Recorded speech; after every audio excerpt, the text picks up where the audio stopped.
Welcome to Arts Classes, Iqbal Arts Classes. मैं आज आप लोगों के सामने भारत के संविधान निर्माण की प्रक्रिया के बारे में बात करना चाहता हूँ। तो एक्चुअली ये चैप्टर है क्लास 11 भारत के संविधान के निर्माण की प्रक्रिया।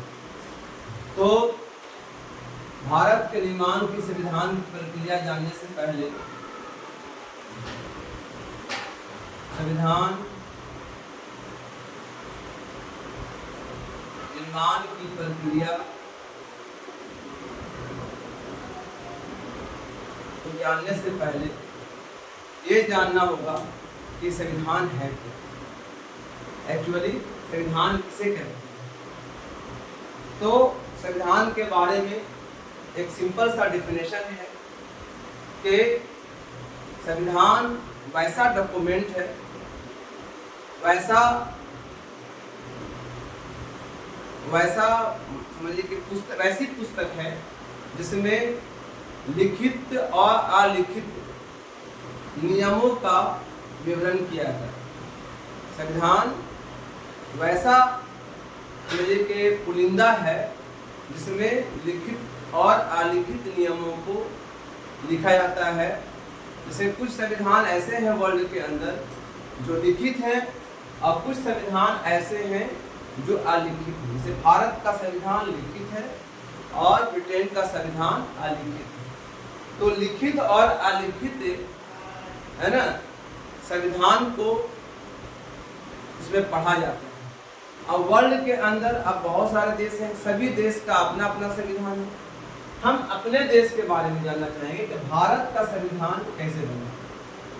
ठीक है, तो भारत के संविधान के बनाने की प्रक्रिया जो है शुरू से ही बहुत सारे जितने भी पॉलिटिशियन आए, जितने भी राजनेता आए, बहुत सारे लोगों ने इसका वकालत कि संविधान बनना चाहिए। जैसे 1922 में गांधी जी ने विचार किया था, एक वक्तव्य दिया था कि भारत का एक अपना संविधान होना चाहिए। उसके बाद 1927 में भी एक योजना आई थी। उस योजना के तहत भी भारत में संविधान बनाने की प्रक्रिया के बारे में कहा गया, लेकिन भारत कांग्रेस ने इसका विरोध किया कि संविधान जो भी होगा वो मेरा होगा, हम बनाएंगे, इसमें ब्रिटिश गवर्नमेंट का कोई हक नहीं। इसी तरह से जब भी कोई मंच पर कांग्रेस या भारत के लोग होते थे तो अपनी संविधान की बात करते थे। लगातार इन घटनाओं को मतलब संविधान के बारे में बातचीत चलती रहती थी, है ना। पूर्ण स्वराज की बात हुई 1930 में। उसके बाद जो है आपके 1939 में वर्ल्ड वार शुरू हो गया। वर्ल्ड वार शुरू होने के बाद जो है हमारी ब्रिटिश सरकार ने भारत को बिना भारतीयों को अपने पक्ष में लिए हुए उसे वर्ल्ड वार में शामिल कर लिया था। भारतीय बहुत नाराज हुए, तो उसको खुश करने के लिए एक योजना आई थी, है ना। खुश करने के लिए एक योजना जिसका नाम है अगस्त प्रस्ताव। ये 1940 में आया था, लेकिन भारतीयों ने इसे अस्वीकार कर दिया। नहीं, हम आपके प्रस्ताव को नहीं मानेंगे, आपका जितना भी प्रस्ताव है वो सब झूठा है ना। इसके बाद जो है समय समय पे और भी ब्रिटिश सरकार से भारत के लोगों को, कांग्रेस को और जितनी पार्टियां थी सबको समझाते रहे, लेकिन इससे कोई लाभ नहीं हुआ। ठीक है, फिर क्रिप्स मिशन आया था, है ना। क्रिप्स मिशन भी आया और उसने भी भारत को सुझाव दिया कि आप हमको सपोर्ट कीजिए, सहायता कीजिए, हम आपको एक संविधान बना के देंगे और उसमें मदद करेंगे। भारत ने कहा कि हम इसको स्वीकार नहीं करते हैं, ये एक पोस्ट डेटेड चेक है ना। तो इस तरह से संविधान बनने की प्रक्रिया शुरू हुई, लेकिन आखिरकार 1946 में एक कैबिनेट मिशन आया, है ना। ये कैबिनेट मिशन आया था 24 मार्च 1946 को। इस कैबिनेट मिशन के अंदर 3 लोग आए, एक थे एबी अलेक्जेंडर, एक थे पैट्रिक लॉरेंस और एक थे आपका सर स्टेफन क्रिप्स। ये 3 लोग थे। इन्होंने सुझाव दिया, एक कैबिनेट मिनिस्टर थे ब्रिटेन के पार्लियामेंट में, और इन्होंने सुझाव दिया कि भारत को एक अपना हम संविधान देना चाहते हैं। और उसी के सुझाव के तहत आखिरकार भारत में संविधान बनने की प्रक्रिया की शुरुआत हुई। इसके लिए सबसे पहले जो है एक संविधान सभा बनाई गई, एक संविधान सभा बनाई गई, जिसको हम अंग्रेजी में बोलते हैं कॉन्स्टिट्यूएंट असेंबली। तो एक संविधान सभा बनाई गई और उस संविधान सभा में 389 मेंबर को चुना गया। ये 389 मेंबर जो थे ये परोक्ष तरीके से यानी डायरेक्ट इलेक्शन हुआ। इसमें कोई मतलब ऐसा नहीं कि इलेक्शन प्रोसेस हुआ, एक डायरेक्ट इलेक्शन हुआ और उसमें जो है 389 मेंबर को चुन लिया गया। इसमें कौन कौन लोग थे? तो इसमें थे 208 मेंबर कांग्रेस के थे और 73 मेंबर मुस्लिम लीग के थे और 93 मेंबर जो थे वो आपके राजवाड़े थे यानी प्रिंसली स्टेट के थे, प्रिंसली स्टेट के थे। और बाकी जो थे वो अदर पार्टी के थे। रेस्ट जो थे बाकी जो बचे 15 शायद थे जो अदर पार्टी के थे। इस तरह से ये 389 मेंबर का चुनाव।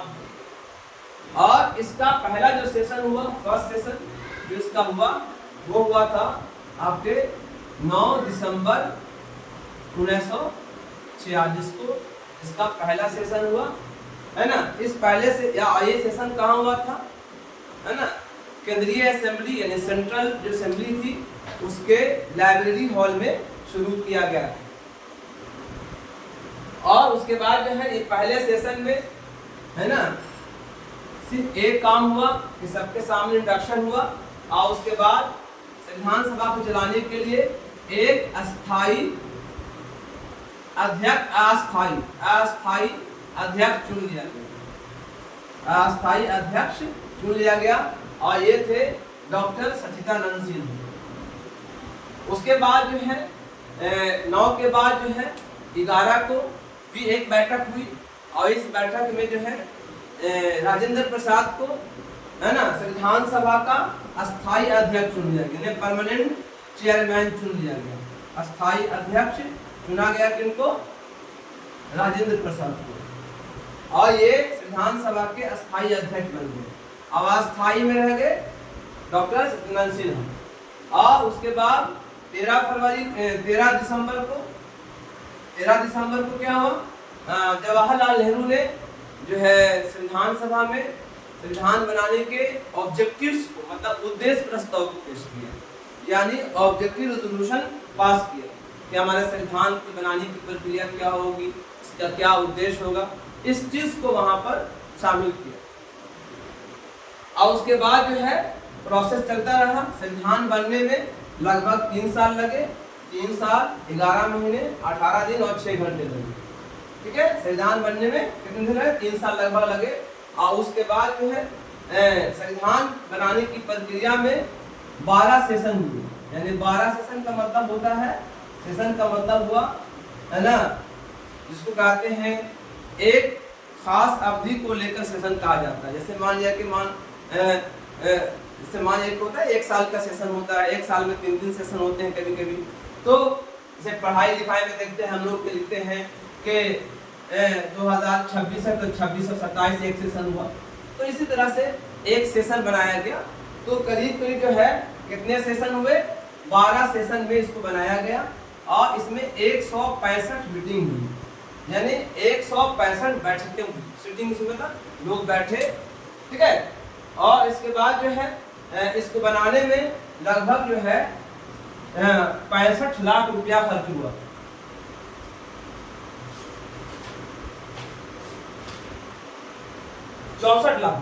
सॉरी 64 लाख रुपया इसको बनाने में खर्चा हुआ। संविधान के निर्माण की प्रक्रिया को पूरा करने में 64 लाख रुपये खर्च हुए। उसके बाद जो है संविधान सभा बन के तैयार हुआ, है ना। 26 नवंबर 1949 को बन के तैयार हुआ। ठीक है। और संविधान सभा, संविधान जब बनने की प्रक्रिया चल रही थी उसमें बहुत सारे इश्यूज थे, है ना। तो उस इश्यूज को सॉल्व करने के लिए, उस मुद्दों को सॉल्व करने के लिए कुछ समितियां बनाई गई थी। कुछ समितियां हैं जिसके समितियों का नाम है, जैसे कि आपका है संघ संविधान समिति, जिसके अध्यक्ष थे जवाहरलाल नेहरू। फिर एक थे प्रांतीय संविधान समिति, इसके अध्यक्ष थे सरदार वल्लभ भाई पटेल। और फिर नियम समिति था, इसके अध्यक्ष थे डॉक्टर राजेंद्र प्रसाद। फिर संचालन समिति था, जिसको रेगुलेटरी कमेटी भी कहते हैं, और राजेंद्र प्रसाद थे। इसके अलावा मूल अधिकार समिति था, डॉक्टर राजेंद्र प्रसाद इसके अध्यक्ष थे। इसके बाद जो है आपके कुछ और समितियां थी, जैसे कि आपका मूल अधिकार उप समिति डॉक्टर जेबी कृपलानी थे, झंडा समिति जेबी कृपलानी थे। फिर आपका परामर्श समिति था, सरदार वल्लभ भाई पटेल थे इसके अध्यक्ष। संविधान सलाहकार समिति था, बीएन राव इसके अध्यक्ष थे। प्रारूप समिति के अध्यक्ष थे डॉक्टर भीमराव अंबेडकर। और संघ शक्ति समिति के अध्यक्ष थे, है ना, पंडित जवाहरलाल नेहरू। इस तरह से कितनी समितियां थी, है ना, तो कुल मिलाकर के लगभग 12 समितियां थी, है ना। इसमें जो सबसे इम्पोर्टेंट था वो था प्रारूप समिति। प्रारूप समिति में जो है मेन अध्यक्ष थे, मेन चेयरमैन थे, वो भीमराव अम्बेडकर थे, जिनको हम लोग फादर ऑफ कॉन्स्टिट्यूशन भी कहते हैं। इनमें और भी कई लोग थे, जैसे कि एन गोपाला स्वामी अयंगर थे, अल्लादी कृष्ण स्वामी अय्यर थे, K M Munshi, N Madhav Rao, Syed Mohammad Saadulla, DP Khaitan, ऐसे कई ऐसे पर्सनालिटी यहाँ मौजूद थे इस जो प्रारूप समिति के मेंबर थे। तो इस तरह से संविधान बनने की प्रक्रिया शुरू हुई। जब संविधान बन के तैयार हुआ, उसमें उस समय जो है 395 अनुच्छेद, वर्तमान में 448 अनुच्छेद, है ना। इसी तरह से, है ना, उस समय जो है आपके 8 अनुसूचियां थी, है ना।